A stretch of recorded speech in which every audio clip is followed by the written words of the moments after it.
Main Street. It's not so very different from thousands like it all over the United States. Smaller, perhaps, than some you've known, yet large enough to service the needs of the local population.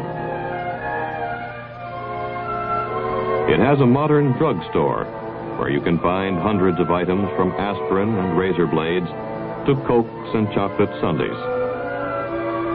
As usual, it's the favorite hangout for the younger set who spend their leisure time indulging in laughter, calories, and that great American institution, the jukebox.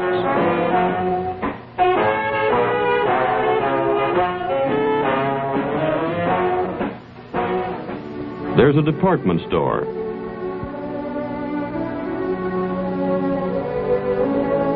Featuring the latest spring fashions. A hardware store. They're offering a special on gardening tools today. A library. And a church. Strangely enough, its doors are always locked. But there are many strange things about this town. Even a casual observer would note the utter cleanliness of the streets and houses. He would also receive the impression that everything in town was brand new, as though it had sprung up overnight.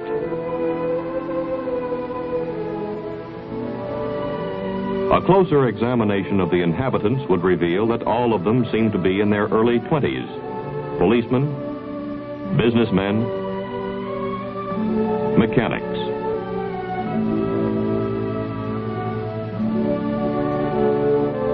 Even more unusual is the absence of older people and children. No matter where you look, there aren't any children.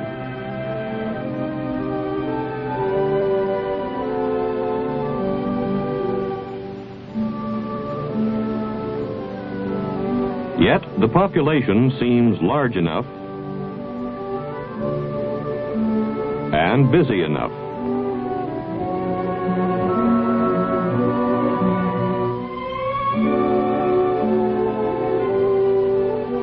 Most of the activity seems to center around the campus of a small college that is located in the center of town. As a matter of fact, the town is merely an extension of these classrooms. This is no ordinary school. The students here have been handpicked from thousands of applicants all over the country. Although they may come from different walks of life, certain characteristics are common to all. They are brilliant and determined. We turn now to the subject of motor travel in the United States of America. You will find that as you drive from city to city, that few Americans any longer use the centralized hotels which have been a part of their past. Instead, they use small places of residence on the outskirts of cities, on the main highways, which are called motels, motor hotels, motor courts, and the like. But first, before going into this subject in more detail, we will see a short training film in which you will see demonstrations of devices which have been used successfully in the past, as well as some of the latest models that are available. Pay close attention.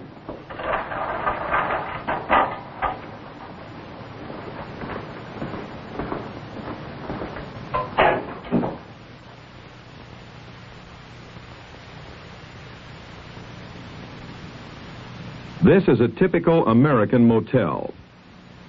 They can be found all over the United States.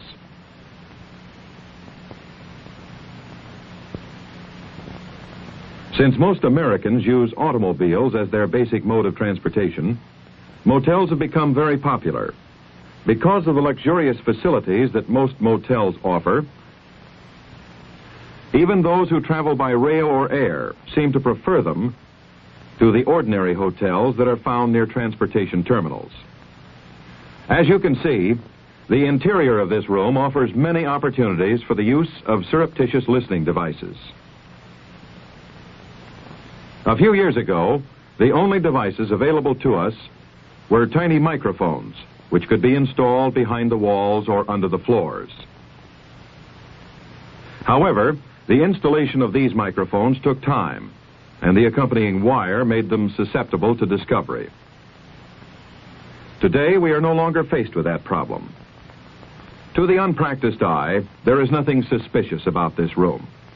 Nevertheless, these men are, for all practical purposes, speaking directly into a microphone. As part of the decor, most motel rooms display inexpensive lithographs enclosed in a simple frame. This one, however, is used to camouflage one of the simplest devices available.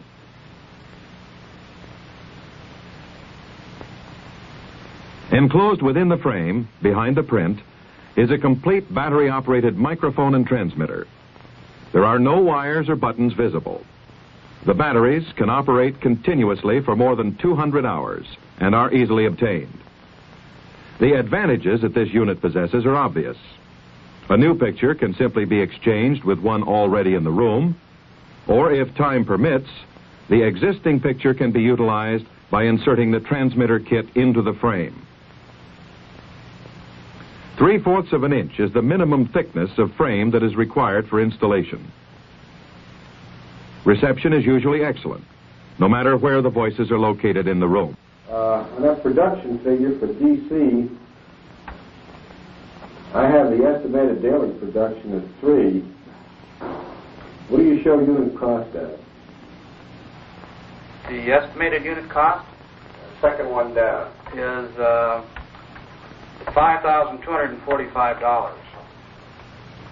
Not only can a conversation be plainly heard, Why? but a permanent record made, Looks good, too. one that can be used for future reference, simply by using this small tape recorder in conjunction with the rest of the equipment.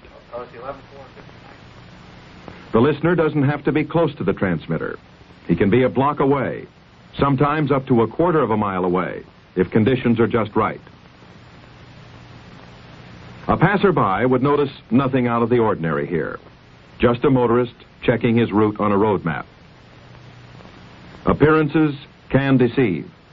That hearing aid in his ear is actually wired to a tiny receiver, which allows him to hear what is being said in the motel room. I think they should. I don't see any reason. A permanent record of the conversation can be made under these circumstances just as easily as if he were hidden from view. The recorder can be hidden quite simply, as this man has done. There is enough wire on the spools to record continuously for 4 hours if necessary. Volume controls are simple to make. However, entry is not necessary in order to hear what is being said within a room. If the wall is so thick that the sound waves are blurred or otherwise indistinct, a long metal probe can be attached to the mic and pushed through the inner wall to the inside of the wall of the other room. The vibrations then pass from the wall through the probe to the microphone, clearly reproducing any sounds emanating from the next room. The contact microphone has other uses. Because of its small size, it is easily concealed and can be used even in public with success.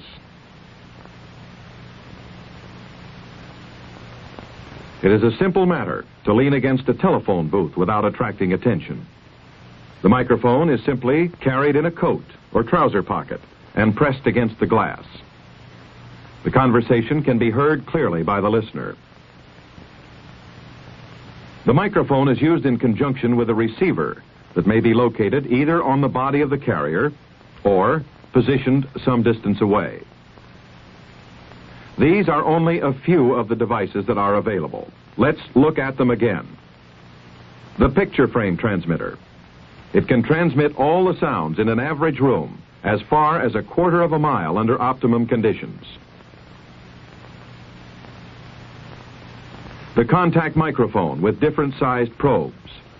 It may be used with or without the probes and will faithfully reproduce all the sounds within an average room. Wristwatch mic. It will pick up a voice clearly up to a distance of 12 feet.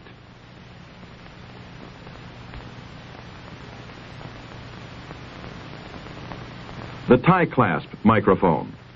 Its range is also 12 feet. These small microphones will reproduce all sounds in an average-sized room. This wire recorder can operate continuously for 4 hours. The small tape recorder, which can fit into a shirt pocket, can record continuously for 1 hour.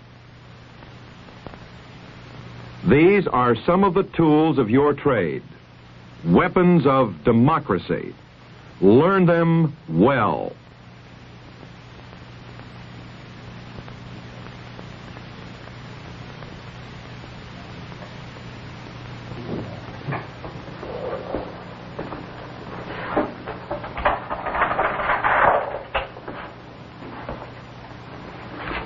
After lunch, you will have an opportunity to try each of the devices which you saw in the film.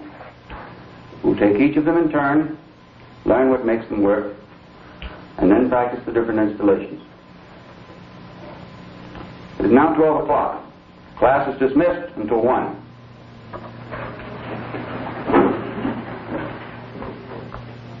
No, this is no ordinary college. The curriculum offers conventional courses in American history, geography and chemistry, plus some in photographic techniques, electronics, encrypting and decoding, and lab courses in the use of explosives.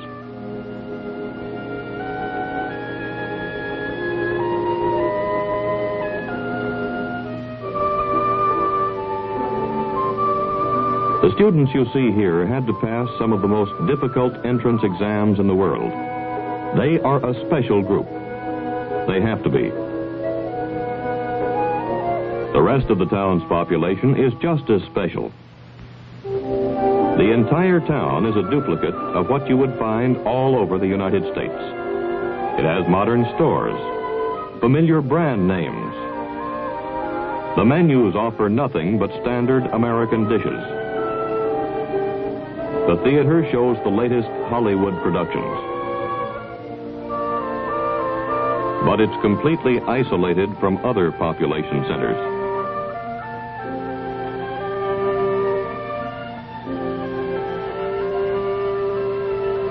And entirely surrounded by barbed wire and armed guards.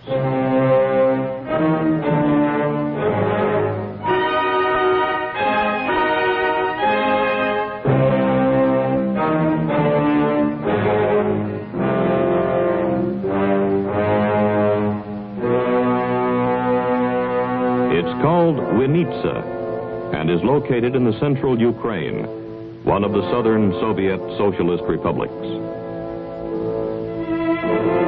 The entire town is a huge school designed to train Soviet youth how to live, think, and react like their American counterparts. They drive American cars and obey American traffic regulations.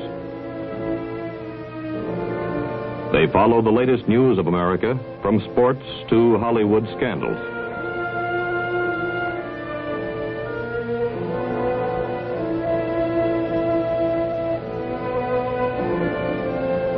Their English is not only flawless, but they specialize in dialects and accents. All of the inhabitants in town are instructors. They coach the students how to conduct themselves. They're even taught how to buy like an American.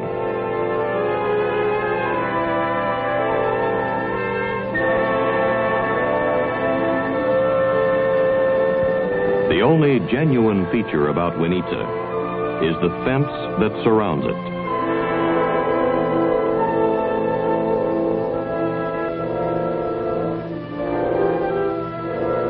Winitsa, School for Spies, small town, USSR.